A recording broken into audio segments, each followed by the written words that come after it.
Blog Talk Radio.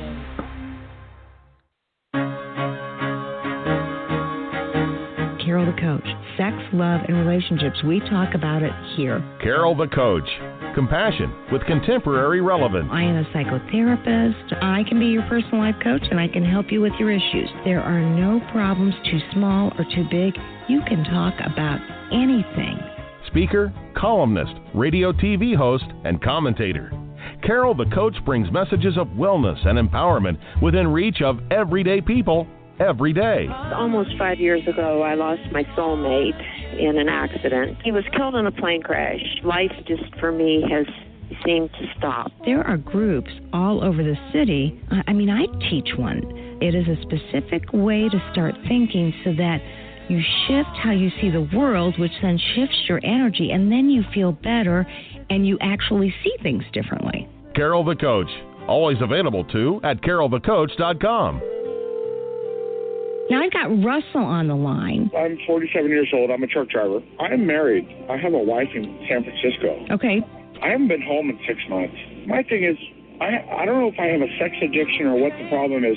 Why do I want what I can't have? And as soon as I can have it, I don't want it anymore. You're right on target when you say, I don't know if I have a sexual addiction. Well, guess what? Yes, you do. And you know what? That's my specialty, Russell, so you're at the right place. Continue. I meet women online, and I'm in a different part of the country. I travel all 48 states, so I love sex. I hear self-esteem issues. You never felt good enough, and you didn't feel like you were getting what you should have then, and you're reenacting that now. Do you want to change that about yourself? You get what you need. I got an interesting email. And that email came from a woman by the name of Crystal. And Crystal said to me, Dear Carol, my spouse can't stop talking to women online, in line, and anywhere he encounters them. His conversations online get sexual, and he believes that these hot young girls are real. He has doled out presents, gift cards, money, and all sorts of expensive items like laptops, computers, iPhones. He says he loves me, but he won't stop finding these girls on unsavory sites. It's as if he is addicted to the chase and to the giving. How does that work? How could he be so generous with them and not with me? And in addition to that, how could he not be and know that he is being used? He's also turned into a chronic liar. You know, he gets lost in his fantasy world with no regards of how it affects me and our 5 children. He guards his phone like it's pure gold. We did have an agreement. He had to let me see it when he was serious about stopping this. But Carol, that has not lasted. Please tell me what to do, because I am so confused. I deserve more than this, and I don't know how to get it. Again, signed, Crystal. Okay, Crystal, I want to educate you a little bit. Your man needs to walk his talk, and it doesn't sound like he's doing that right now. I suspect he has not hit deal-breaking behavior. You see, addicts who are acting out don't necessarily want to change until the consequences become stiff. You know, maybe he gets extorted for $50,000. I don't say that casually because I understand that's your money too. Maybe he meets one of them and he finds out, as you indicated at the beginning of your email, that she is a he, and he gets mugged, almost left for dead. Perhaps he gets stabbed, poisoned, beat up. All these things have happened to my client. Well, to my clients, I should say. This is a very dangerous world. And what I know to be true is that men don't know how dangerous it is until they experience it over and over again. So, your question to me,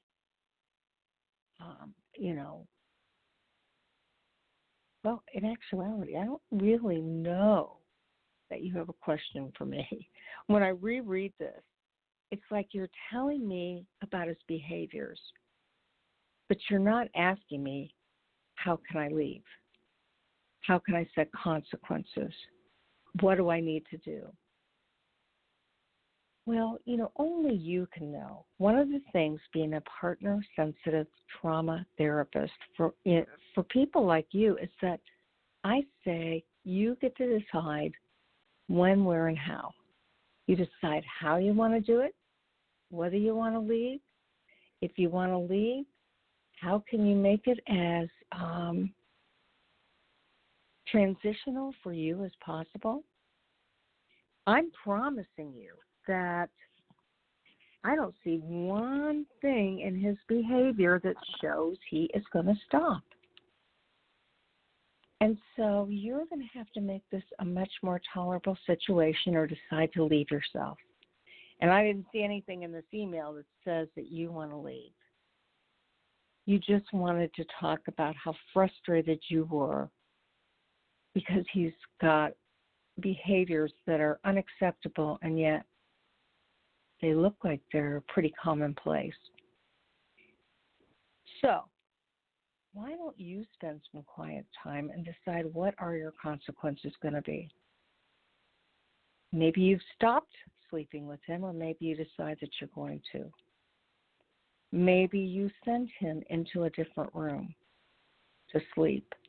Maybe you ask him to leave.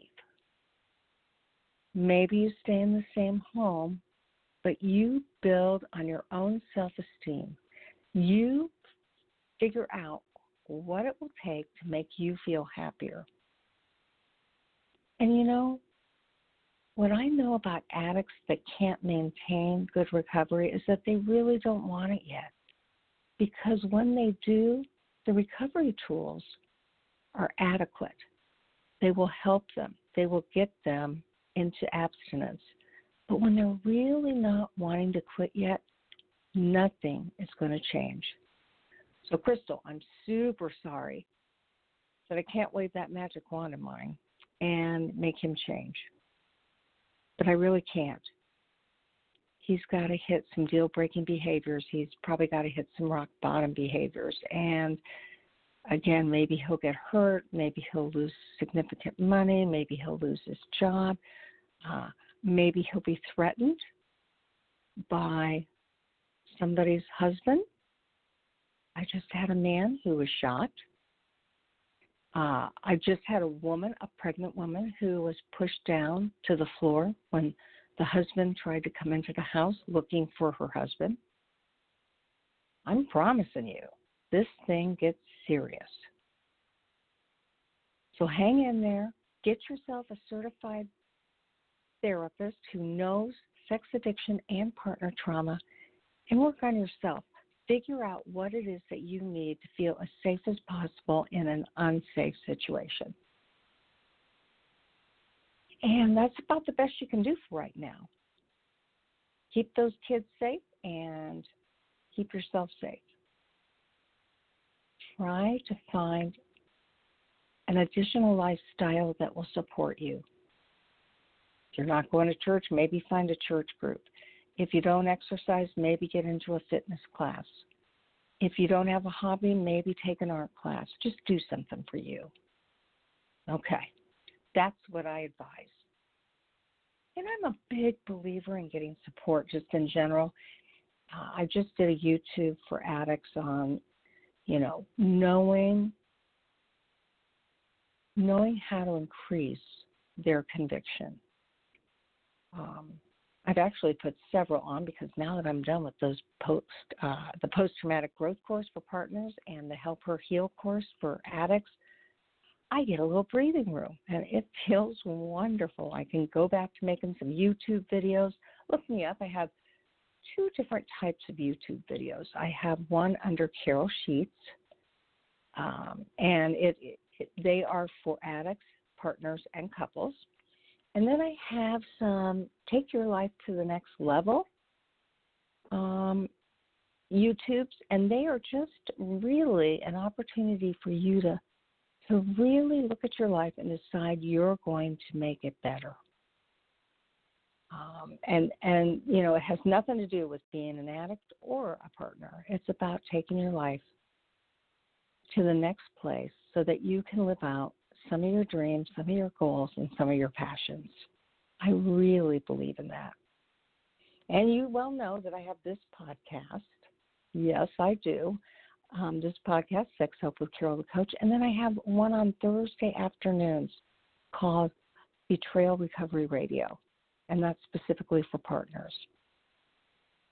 And then I'm super excited to let my female partners know. I know I just got my first request from a male partner that we're going to Italy the end of, the end of July with a travel agency called Street Adventures Tours.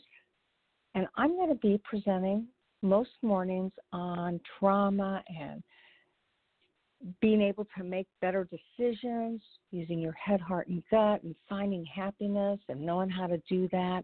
And then just developing that passion. I wrote a shortcut manual called Finding Your God-Given Dream. And we're going to talk about how do you move into post-traumatic growth and make your life better. That is definitely what I want people to do. So we're going to be in Italy for 8 days. It's going to be fabulous. And if you're an addict and you want to treat your wife to something very, very, very special, it's not cheap, but it's well worth the tour. And again, it is going to be July 25th for 8 days. So I think that makes it to August 3rd. We are going to be going to Florence. We're being hosted by an Italian Tuscany retreat center, and there's a pool, and we're going to take lots of walks. It's going to be an opportunity for rest, relaxation, and restoration. I don't think men can come, so if you're a male partner, I'm sorry. Maybe I can book something specifically for you. But for my women partners, it's a way to say, hey, I am going to do something for me. I deserve that. I'm worth that. And I would love to meet you and support you for that week. It really makes a difference to me to be able to help others. So I'm looking forward to that. And, you know, what I know is that this is a tough business and it's hard on everybody. But when change occurs and recovery is strong, wow. You know, it really, really involves people transitioning and changing their lives for the better. And I'm all about that. You know, you heard me say it. If you are in good recovery, you make the best men and women out there. So I can't say enough for people who are working the program, living the principles, and doing the next best thing. That's what life's all about, no matter who you are or where you live or what you've done or what you want. You can definitely make your life better if you work your recovery and practice principles that work, create support, and just really allow yourself an opportunity to develop into the person that you really want to be. Now, tonight, I am really excited because we have an author who's written Sex and Addiction, Healing, and Recovery. It's a daily reader for Sex and Addicts. And this book will help addicts in recovery because it shares the daily nuggets of information and wisdom that can guide you towards making healthy choices. So, Scott, welcome to the show. This is a fabulous book. Oh, thank you, Carol. Yeah, you've really got the gift. You really do. And thanks. Can you tell our audience, because they're addicts, they're partners, they're couples, can you let them know what made you decide to write this book specifically? I've been in sex addiction recovery for almost, I think we're hitting the 20-year mark right now. And there was one book out there that it was a very sort of ethereal, spiritually focused book. And for a lot of recovering sex and porn addicts, it's just not very helpful. And it was more of a general book. It really wasn't very specific.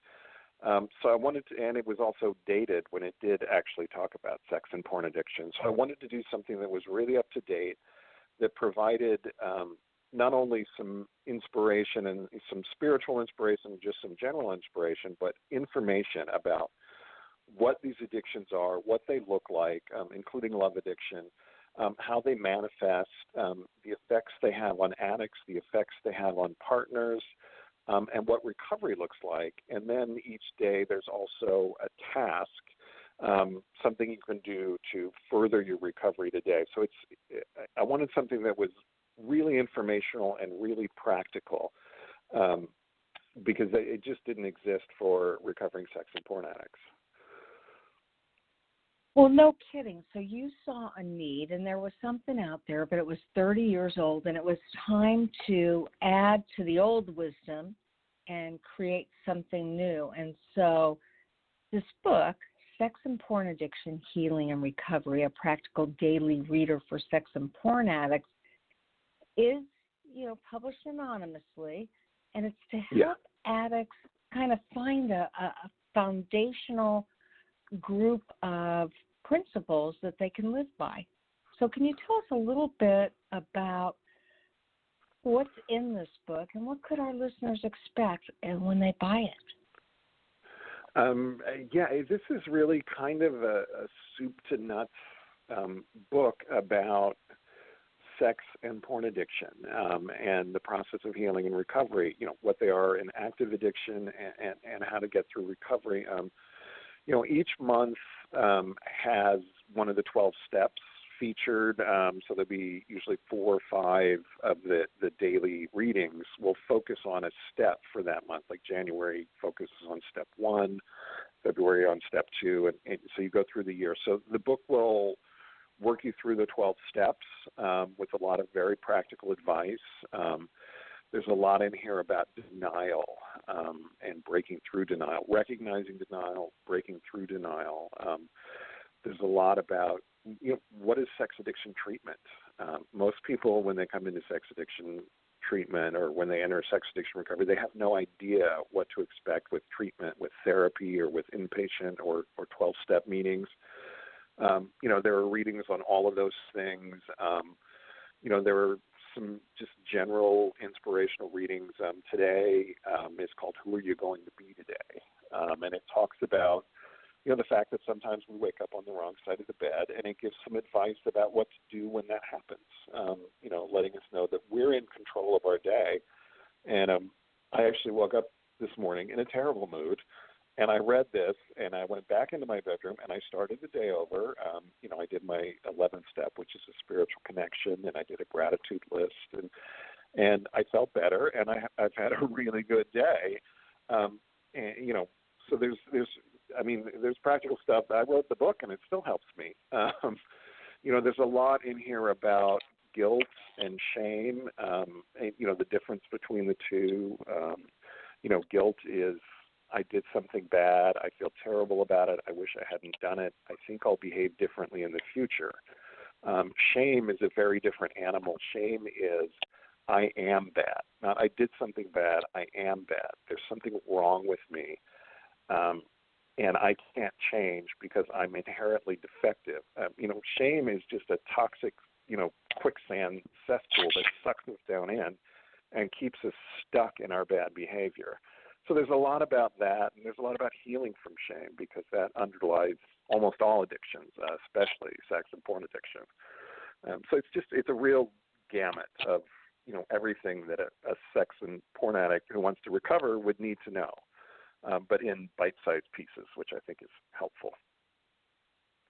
Oh, absolutely. And it really is an opportunity to follow the calendar, the yearly calendar, and apply something in one's life that is meaningful. For instance, today is January 27th, and it is, who are you going to be today? At this moment, I am the right person in the right place at the right time.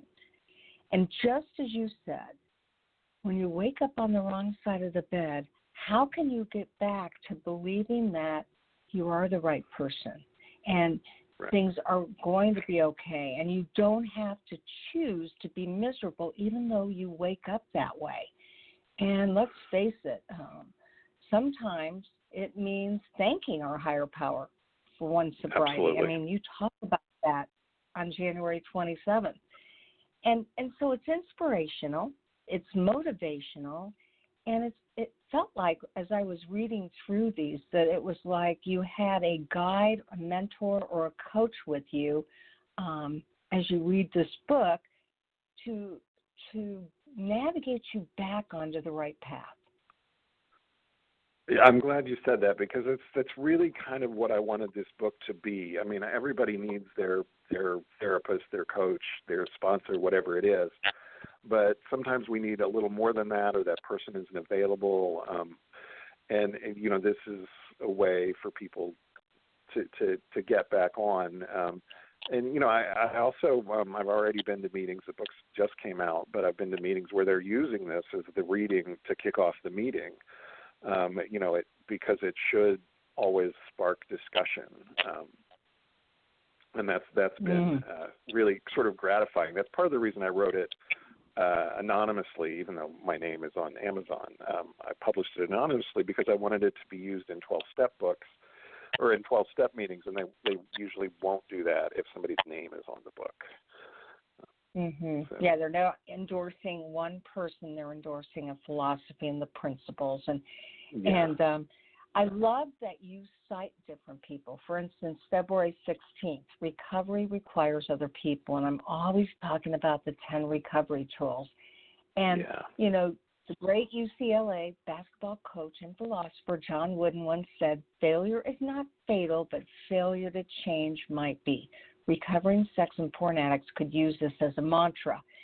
And that's no kidding. I mean, the people that are stuck in my practice, they really haven't decided that they want to change. They kind of want one foot in their acting out and one foot in being the person they want to be. And that just doesn't work. They have to make the decision to change.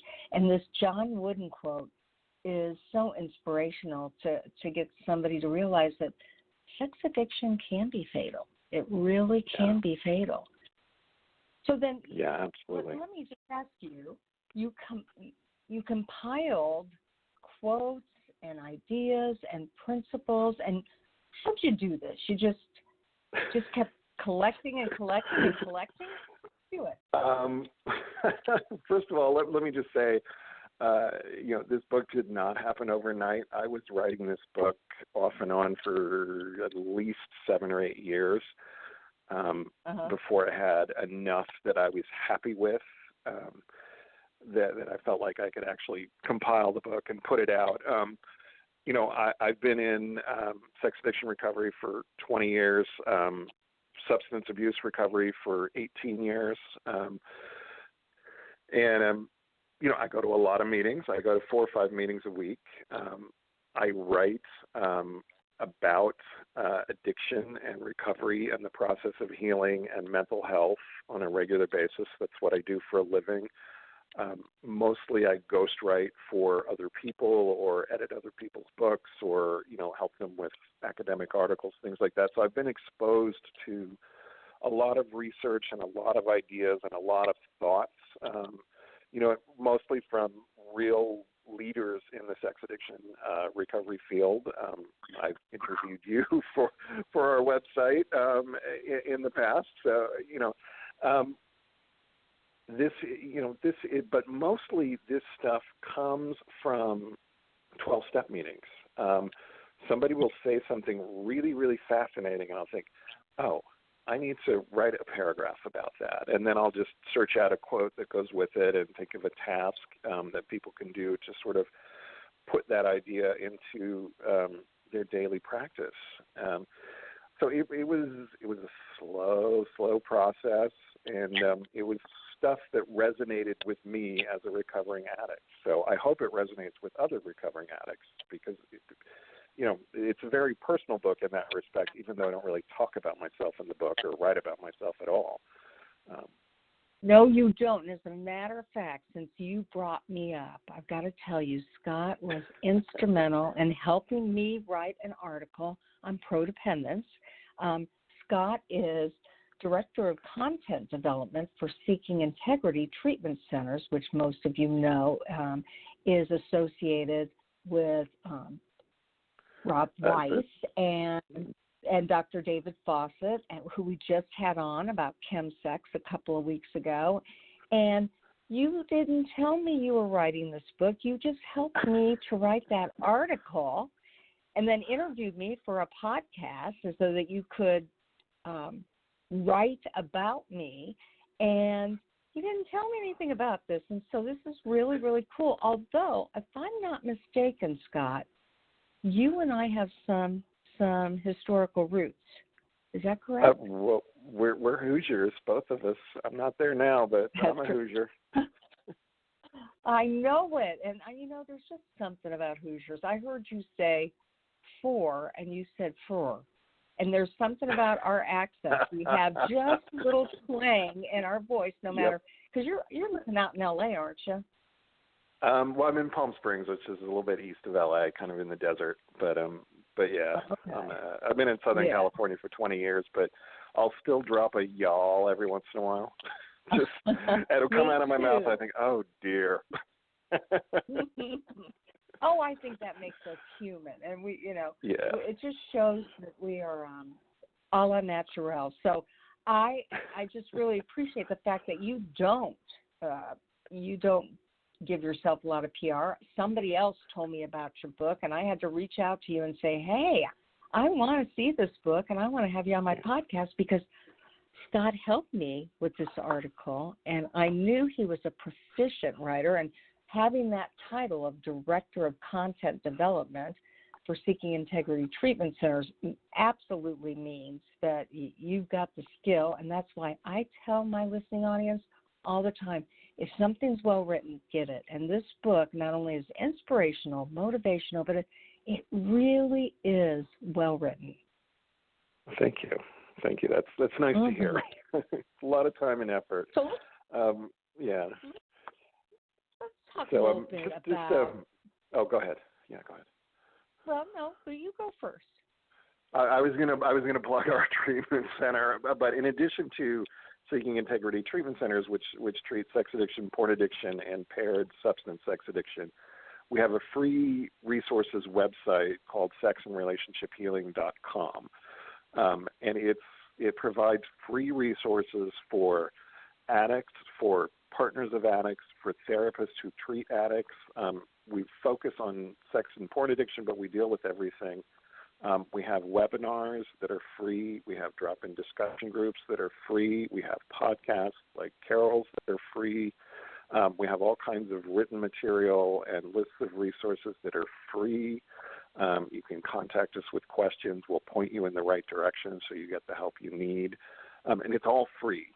So I really want to push sexandrelationshiphealing.com for anybody who has issues with sex or porn or infidelity, or the loved one of somebody like that, or even therapists who might be tuning in. Yeah, well, we all know that it's one of the best podcasts in the world that Rob does, and he is able to get just the experts in the field, and you are an expert too on sex and porn addiction, and I want to talk to you a little bit about that. Okay. Could you talk a bit about how you describe sex and porn addiction to people who may not understand what these issues are all about? Well, sure. The first thing that everybody who's not a sex addict hears when they hear the term sex addict is, ooh, fun, sign me up. That sounds fabulous. What they don't realize is it is every bit as awful as heroin addiction or meth addiction. It's every bit as painful and destructive as any other addiction. Gambling addiction, it destroys lives of addicts and people around the addict. We use the word addiction for a reason because it is an addiction. The way we define sex addiction is pretty much the same way we define any addiction. It's a preoccupation to the point of obsession with the substance or the behavior, in this case, sex, porn, whatever. But it could be gambling or alcohol or whatever. We think about it all the time. We're planning for it. I'm going to go down to my dealer's house as soon as I get my paycheck, and I'm sneaking out of work early. It's an obsession. The second criteria is loss of control over use, which means I've tried and failed to cut back or quit multiple times. I can't tell you how many times I swore I'm never going to do this again. I'm never going to do this again. And, hours later, or maybe I'd get 2 or 3 days or even a week away from the behavior that I was trying to get rid of. But then I'd be back at it. Porn addicts, they will download porn and they organize their files and then they feel bad about it. So they delete everything and cancel their porn memberships and all this stuff. And then a week later, they're doing it again. It's loss of control. And then the third criteria and final criteria is negative consequences related to, your out of control use of the substance or behavior. And that's everything from ruined relationships, which are very common with sex and porn addicts, to financial consequences, legal consequences, trouble at work, trouble in school, loss of interest in previously enjoyable activities. Any addict on the planet, if you say, what's your hobby? They're going to look at you like you're crazy because they don't have one. Their hobby is their addiction. They may have had a hobby before the addiction, but not after. So, it's depression, anxiety, stress, low self-esteem, shame. We feel tremendous shame about who we are and the things we're doing. Shame is the underlying factor. I think you'll agree with me. Tell me if you don't. That shame is an underlying factor in every addiction. Oh, 100%. Always. Yeah. I mean, most addictions stem from early life trauma within the home, outside the home, bullying, neglect, abuse, physical, emotional, psychological abuse, sexual abuse. As kids, we internalize blame for that. And we think it must be our fault, and that becomes shame, and it's the message that bounces between our ears for the rest of our lives until we debunk those lies. Shame it tells us we're defective. It tells us there's something wrong with us. It tells us that, we're just not a good person. And that will drive us into alcohol, drugs, sex, porn, whatever, as a way to escape that horrible, horrible feeling. I mean, nothing in the world feels worse than shame. Maybe betrayal is up there with shame, but those are just awful feelings. Nobody wants to feel that. Well, and that was a really good differentiation between both of those things. Now, I want another differentiation. Do you believe that sex and porn addiction variations are the same thing? I mean, do you see them differently, or do you think they're one and the same? Yes and no. To me, sex addiction is using sexual fantasy and sexual behaviors, either solo or with others, to escape emotional discomfort. So sex addicts, they use their sexual fantasy and behavior, and it's more fantasy than behavior, by the way, which I'll talk about in a second. They use the fantasy and behavior to escape. Porn addicts are doing the same thing. By that definition, porn addiction and sex addiction are the same thing, because I'm using porn, which is a fantasy and a behavior, to escape my uncomfortable feelings. Now, what we find is a lot of people who are purely porn addicts. I have guys in my 12-step meeting here in Palm Springs where I live who've never had sex with an actual person. They're 25 years old, and the only sexual encounters they have had involve porn or maybe a webcam or a chat or something like that, video chat. They've never touched another human being in a sexual way, and they struggle to identify as sexually addicted. They readily identify as porn addicts. We call it pixel sex sometimes. They're addicted to pixel sex, and usually they come into recovery because they want to have a healthy, normal, whatever normal means, relationship, and they don't know how, because they started looking at porn when they were 10, and all they know about sex and romance is porn. And they want to ask a girl out or a guy out or whatever, and they don't know how to do it. And then if they get on a date, they don't know what to do on a date. And if the other person, is feeling amorous, they don't know how to respond. So they will differentiate themselves from sex addicts. And I think it's important to respect that. And then the other thing we're seeing with porn users, particularly those who start young and often before puberty. I mean, kids today look at porn before puberty sets in, period. Male, female, doesn't matter. They are all exposed to porn. And that in itself can be traumatic, the kind of thing that creates shame, which is why I think we're seeing a real kind of a tidal wave of sex addiction that's hitting the world right now with young people. But with these young people, we're seeing two different categories of porn addict. There's a conditioned porn addict, somebody who's a young person who doesn't really have significant childhood trauma, good family, nobody died, no divorce. The parents are, not addicts, steady jobs. There's no real trauma. They're not bullied or neglected or any of that stuff. But they're still addicted to porn because they've become conditioned to it. Then there's the more traditional category of kids who, they've been traumatized, that, they really are using porn as an escape.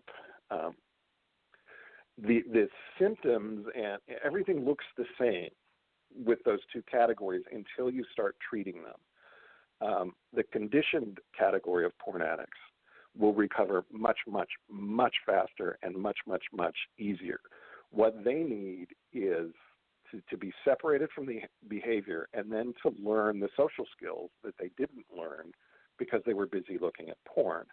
The traditional porn addicts, they need to be separated from the behaviors. It's 2 steps forward, 1 step backward. They're going to have to address their trauma, all of that stuff. It gets very different when you start treating them. So that's a very long-winded answer to a short question. But I think that, the simple definition of sex addiction and porn addiction, no, there's not a difference between the two. But when we start looking at the nuances, there really is a difference, especially when we get into the conditioned porn addicts, because they don't have these extensive trauma histories like most other addicts. Right, absolutely. And again, it's such an auto-exacerbating situation when porn's involved because, as you indicated, they don't have relational skills. So it's very intimidating to be with another person. And then they've trained their brain to want a certain type of sexual relationship so they can't perform, which sends them back into isolation too. Yeah, and there's one of the things we're seeing with young guys, sometimes still in their teens, is erectile dysfunction, and it's related to porn use. They can only become fully aroused. They can only maintain an erection, actually reach orgasm with, this constantly changing, super intense stimulus of porn. If they're with their one girlfriend, she's not enough because they're used to this. It's like a hit of cocaine and a hit of cocaine and a hit of cocaine and a hit of cocaine, and their girlfriend just can't do that because she's one person and she's a human being, and and she may have there are odors and tastes and touch sensations that these they've never experienced before. That sex is messy and dirty and kind of weird sometimes. And when you're looking at porn, you're hooked into this fantasy where everything's perfect. And they just can't perform in a real world situation, no matter how attractive they find their partner, no matter how much they want to be with that person, no matter how much they care, they can't perform. So it's, the impact of sex and porn addiction, we started out talking about, it's really an awful thing. And it destroys lives. And, it's just miserable. Well, and unfortunately, I was referencing this issue with a woman today, and she said, my husband won't give up porn or masturbation, but he affirms that he is in good recovery. And I said, your husband's not in good recovery. He's lighting up his biggest sex organ, the brain, and he's fantasizing. And as you referenced earlier, fantasy is a type of sexual addiction. And so she said, why? Why would he rather do that than be with me? And I explained it. I said, there are three basic reasons. One is something you just referenced. Sex is messy, and it has its own smells and touches and tastes. And so for this man, I happen to know her husband, he's lazy. Not putting him down, but he doesn't put effort into anything. And so it's much easier to perform sex on himself than it is to engage with another person. And then secondly, he's not relational. So he doesn't want to be relational in part because she's always mad at him, and also because that takes effort. To have a relationship takes great effort. And then third, it's just it's a lot more difficult when you're not relational to want to engage in sex. And so I said, he's got to shut that stuff down so that we can begin to help him with that relationship. But he's not interested. She is. And he's not willing to do it for her. So that then means she has to focus on herself and figure out how can she in safe ways get that emotional need met of belonging and laughing and, we need 7 hugs a day. So if she hugs her girlfriends and her kids and her dog, she's got 3 or 4 good hugs right there waiting for her. It's tough. It's very tough.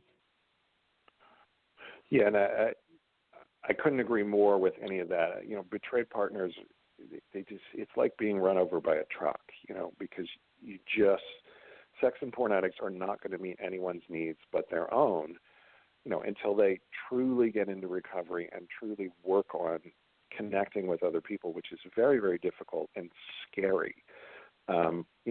Most sex addicts and addicts in general, we turn to our addictions because we're scared to turn to other people. We learned that other people will reject us, they will humiliate us, they won't meet our needs in a healthy way. So we turn to something that we have control over, a substance or a behavior.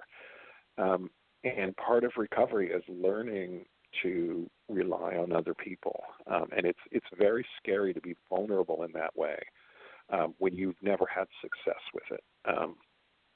And it's just a lot easier to turn to something that we can numb out with. I did want to add about the sex addiction being more about the fantasy. I did want to go back to that. You brought it up again. There's actually a term for this. We call it the bubble. with sex addicts. Sex addicts are in the bubble. It's when they're fantasizing about sex. They can be in the bubble for 2 or 3 days before they actually are sexual, with themselves or another person, because the goal, orgasm ends the high of sex addiction. Orgasm ends it. It throws you back into the real world with all the things you wanted to escape in the first place. Whereas this bubble, this trance of sexual fantasy and arousal, basically you're on drugs the whole time. I mean, it's the same part of the brain is being activated with sexual arousal as with cocaine or meth or heroin or alcohol. So sex addicts, alcoholics, they want to be drunk all the time. Sex addicts, we want to be in our bubble all the time. Yes. So I think that's kind of an important point to make about sex addiction. It is, and I'm not sure that everybody's heard of that term, so I appreciate you explaining that. Let me remind our listening audience that I'm talking to Scott Brassart. He's the Director of Content Development for Seeking Integrity Treatment Centers. That is a center associated with Dr. Robert Weiss and Dr. David Fawcett. And he has just had published a book called Sex and Porn Addiction, Healing, and Recovery, a practical daily reader for sex and porn addicts. So this book is a daily reader and guide into how to enrich your life with many of the principles that come straight from the 12 steps, but not all of them do. I know that is your goal. So I want to ask you, you mentioned in your book that sex addiction is not about sex. Now, you may need to explain that to our listening audience. Yeah, sex, it's not about, the first time the first person who ever said that to me was Dr. Weiss, Dr. Rob Weiss, and I was like, what the bleep are you talking about? But he was right, and sex addiction's not about sex any more than alcoholism is about alcohol. These things are about escape. Or escape and control. I want to escape stress and anxiety and depression and loneliness and boredom and shame and fear and whatever else it is I'm feeling that I don't want to feel. I want to escape it. I want to control my feelings. And because I'm afraid to turn to other people for emotional support, I'll turn to alcohol or drugs or sex to escape. I don't want to have sex. I don't want to escape. I'll use a story from my own addiction. I lived in Los Angeles when I was in my active addiction, and there was a certain street where you can pick up prostitutes, and I would pick up a prostitute, and I would have sex, and I would think, okay, well, now everything's good. I can go home, and I would not make it home. I would pick up another prostitute, and that would go on endlessly. Because it wasn't about the sex. I didn't want sex. I just wanted that intensity and arousal to get me out of my head, to stop the chatter between my ears that told me I'm not good enough, nobody really likes me. If people knew the truth about me, they'd run screaming from the room with their hair on fire. That's what my addiction was about. It was all about my internalized shame and self-hatred and low self-esteem, and it was self-medicating those symptoms. It had nothing to do with a desire for sex. Yeah, that's a great point. And on the other hand, I work a lot with partner betrayal. I, of course, wrote Help Her Heal, and so many women think that addicts prefer sex with other people, with the internet, because they aren't good enough sexually. And I have to explain to them that same concept of, hey, he's not interested in the sex. He's interested in the excitement. He's interested in the anticipation. He's interested in the novelty, but it's not necessarily the sex. So I'm sure you and Dr. Rob do stop people when you say sex addiction is not about sex. I think we do. So I think I read that in your book. Is that in the book? It is in there, yeah, probably in a couple spots. I mean, a lot of the themes repeat because, somebody's going to read something in January and they may have forgotten it by July. So the concept is in there again that, it'll be differently presented, but the concepts will repeat throughout the book. And I think that's important because I know in my own recovery, I needed to hear the same thing 20 different times. And, on the 20th time, suddenly it would stick. Absolutely. Absolutely. So now let me ask you, why do you think that the daily actions that are prescribed in your book are such an important part of the healing process for sex and porn addicts? Well, any addict, really. We don't just go to meetings, go to therapy or go to 12-step recovery and get well. We have to take action. We have to actively live our life differently because if nothing changes, nothing changes. And so yeah, I think the feedback I've gotten from people is they say things like, I love the daily actions and I also hate them because I realize, oh crap, I have to do work. I actually have to do this now. It's not just an intellectual exercise. I have to get out of my head and make actual changes. I have to actively behave differently. I have to actively do things to help me understand my addiction.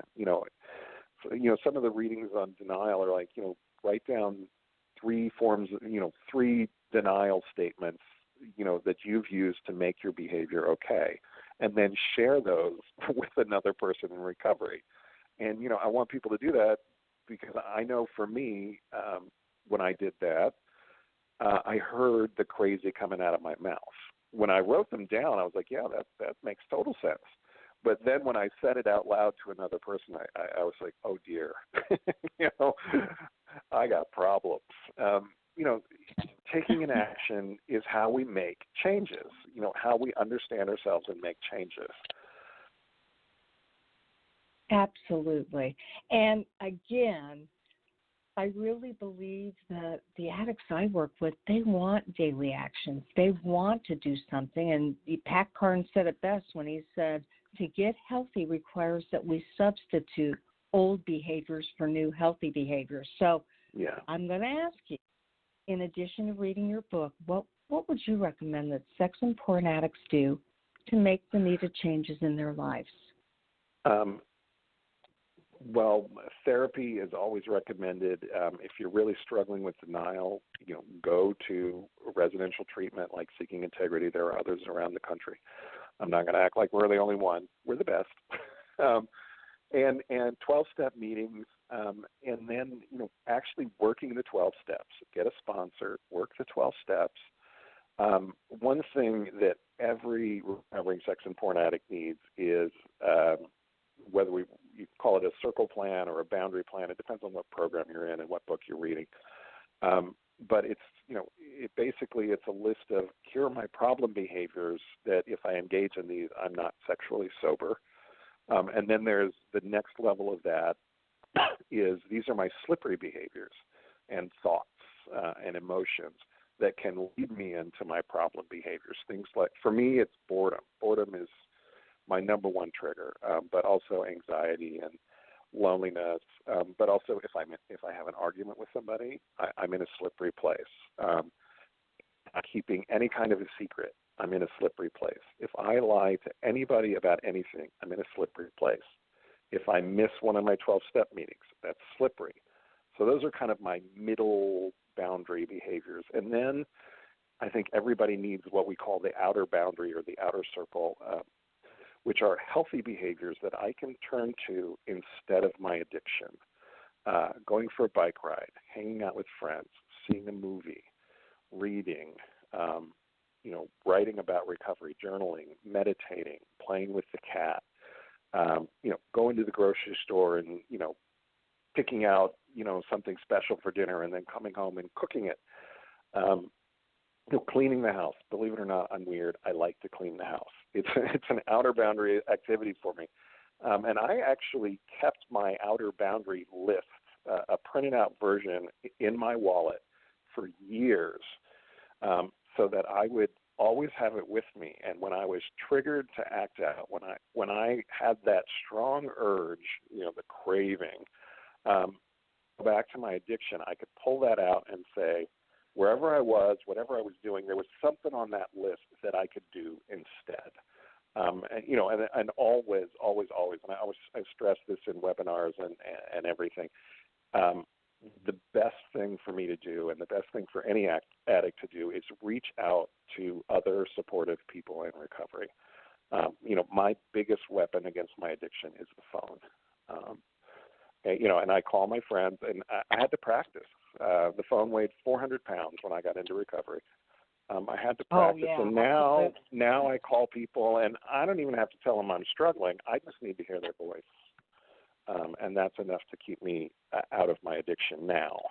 But in the beginning, I would have to say, "Oh, I'm really struggling," and they'd give me some advice, and then we'd just chat for a while, and then the feeling was gone.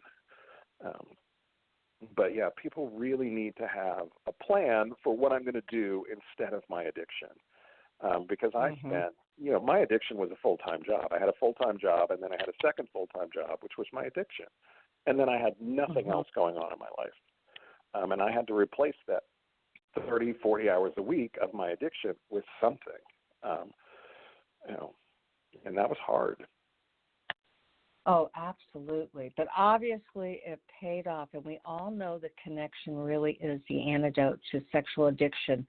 But across the board, addicts say the hardest thing for them to do is to reach out and connect and create that fellowship. And I just had a group tonight, and they were talking about how tough it is for each and every one of them. It works when you're texting on a thread, but in terms of reaching out and saying, I need some help, or, hey, I want to just share a feeling, it can be really tough. I want to thank you so much, Scott. I want to remind everybody who you are one last time. I am talking with Scott Brassart. He's the Director of Content Development for Seeking Integrity Treatment Centers with Dr. Rob Weiss and Dr. David Fawcett, and other leaders in the sex and porn addiction treatment field. And he has written this book. I recommend that everybody get it. I'm not kidding you. Don't take it personal, Scott, but it's wonderful bathroom material. It gets you started in the morning in the right way. And it's called Sex and Porn Addiction, Healing and Recovery, a practical daily reader for sex and porn addicts. And if they need to get a hold of you, they can contact you at scott@seekingintegrity.com. And, of course, the websites are sexandrelationshiphealing.com and seekingintegrity.com. So, Scott, thank you so much for all that you do for this field. Yeah, thank you for having me on the show, Carol. It was really fun. Oh, absolutely. Come back. I want my Who's Your Friend to come back, so let me know what you're doing. Anytime. And we'll get you booked. All right. You tell everybody I said hello. I will. Thank you. Bye-bye. Bye. So, obviously, he is a man that is working hard to provide opportunities for sex and porn addicts to do that daily meditation. I know there's a lot of you that don't like to read, but I'm telling you, his stuff is 1 to 2 paragraphs. It's an easy read. I don't know about you, but I put meditation material in the bathroom. That's where I am sure that I'm going to get to at least spend a minute in quiet reflection, away from the family, away from the kids, away from the dog, and just focus on me. All right. That's the end of the show. But as I always say, there's only one of you at all times, so fearlessly have the courage to be yourself and go out and get this book. And if you've got a wife that you want to treat to Italy, go to send me an email, and I'll get you all the information. Hey, make it a great day out there, and we'll talk to you soon for more Sex Health with Carol, the coach.